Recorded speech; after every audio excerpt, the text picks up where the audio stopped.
say a typical Storehouse member loves Christ and loves all those that Christ loves. Our desire is to please the Father, and our food, our satisfaction comes from doing the will of our Father who sent us. We are a people that are willing to forego anything for Christ. We're willing to lay down everything, no matter the cost, for Christ. And we are the hands and feet of Jesus Christ. How did the Storehouse start? I'd say it began in 2016, at least the journey did, with a dream.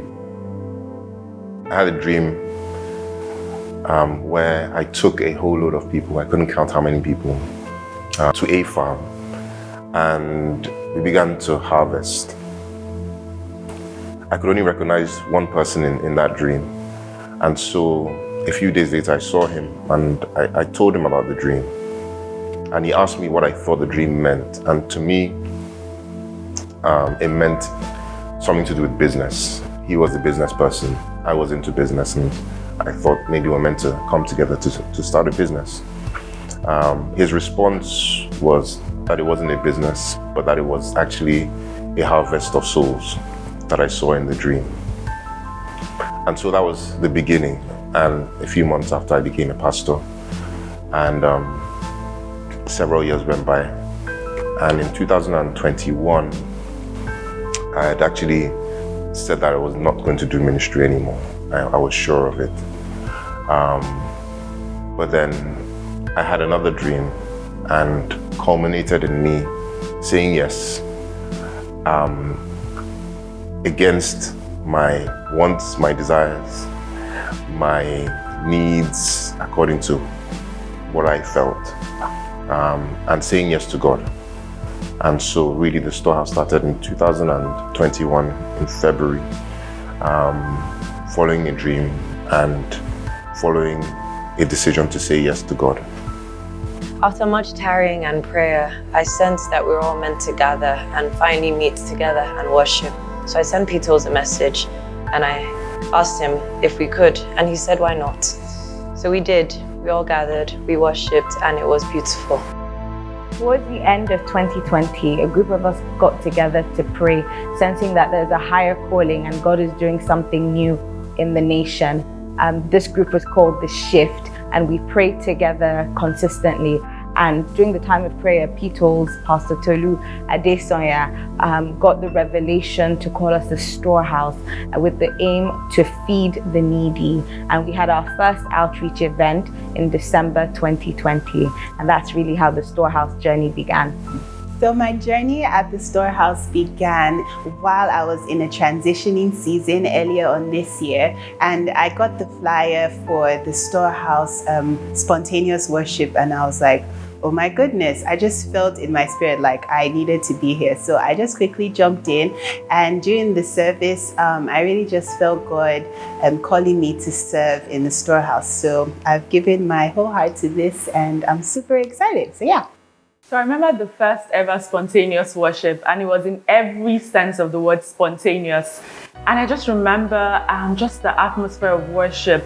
And I think that is at the center of what the Storehouse is about. We worshiped for like 3 hours and we could have gone on and on, but because we had a limited time, we had to stop. But it was just the most beautiful thing, and people were coming in from everywhere. When I saw people walking in, it just didn't make any sense because we had just had the flyers done the day before. But one thing that really stood out to me was this guy who came really early, and he came in like white jeans, and I just remember him going on stage and picking up the mic, and I was like, who is he? And he just got on there and he worshipped. And Toby has been a part of us ever since. He's never dropped the mic, and that just goes to show the heart of the Storehouse. Like, people come in and they just take the mantle and they run with it, and it's just been the most beautiful experience. And I mean, it was supposed to be a one-time thing, but we're still, having spontaneous worship. So I'm just grateful for the journey so far. So Unity Night is an overnight rave with Jesus. I remember the first Unity Night at Tony's. It was amazing to see so many young people gathering to worship and to pray. There was so much love in the room, people comforting each other, all the hugs and the prayers. I might have shed a tear or two, or 5. And that culture has remained with us at every Unity Night since then. One of the major activities at the Storehouse is Unison. Unison is Storehouse's in-home meetings. The aim is to allow people connect on a deeper and more intimate level, which fosters a sense of community that is greater than themselves. Gospel House is basically worship without walls. As it says in John 4:23, the time has really come when true worshipers will worship Him in spirit and in truth. And at the Storehouse, open air worship is one of the ways we do this. The Storehouse servant team is very critical to everything we do at the Storehouse. Our hangouts are to enrich the fellowship, love, and also to emphasize the mandate that we have, which is to be the hands and feet of Jesus Christ. Our hangouts also promote the need to just have fun. Our outreach activities are important to the Storehouse because this is how we are the hands and feet of Jesus Christ. Basically, this is how we reach the community around us with the gospel and show them the love of Jesus. One of my favorite events at the Storehouse is actually Unity Night. There's just something about the atmosphere there that I really love. There's just so much love, there's so much peace, and I really just feel like God just wants to heal people's hearts. So just because I feel that it's like my heart is so open and I just cannot wait to like receive from God and for Him to just touch my heart and heal me up real good, and also just witnessing other people getting touched by God as well. That just gets me so excited. Joy is one of the main cultures we have at the Storehouse. We're always ready to serve you with a huge smile and a warm hug. We are joyful people. So love is who we are at the Storehouse, and I'm sure that anyone who has been to a Storehouse event can attest to that. I think God uses it to connect our hearts with His and to connect with others as well. Sharing and eating food together is part of the culture at the Storehouse. In the spirit of unity and love, we feast and fellowship following the examples of Christ. Vulnerability is important at the Storehouse because it keeps us humble and helps us to see each other the way Christ sees us. The culture of unity at the Storehouse is different people from different backgrounds coming together to be the hands and feet of Jesus Christ through love. Storehouse sound, more than the music but the heart behind it. The same way you host a friend to dinner is the same way we host the King of Kings daily. And we want to go to a church that does actually host Him. Ask Him what He would like to eat and drink, essentially what He expects of us. Everyone becomes a worshipper when His will is our desire. Crying is an expression of being just overwhelmed by the presence of God, and in that presence I can be vulnerable before Abba. I get asked quite often if I'm okay, but honestly, my tears are an expression of true fullness of joy in the presence of the Lord, the key word being fullness. My mind simply cannot comprehend it. And there's also laughter.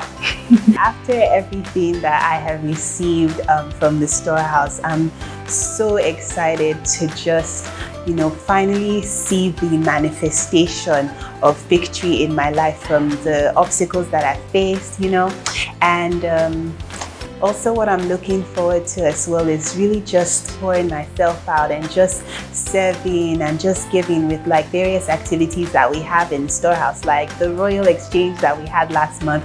It was so much fun just giving and just helping people and putting a smile on their face and just sharing the love of Jesus with them. So I'm just excited and I cannot wait to do more of that in the future. So yeah. What I've heard is that we are to behold and to become. The Lord spoke to Jeremiah and said, before you were formed in your mother's womb, I knew you.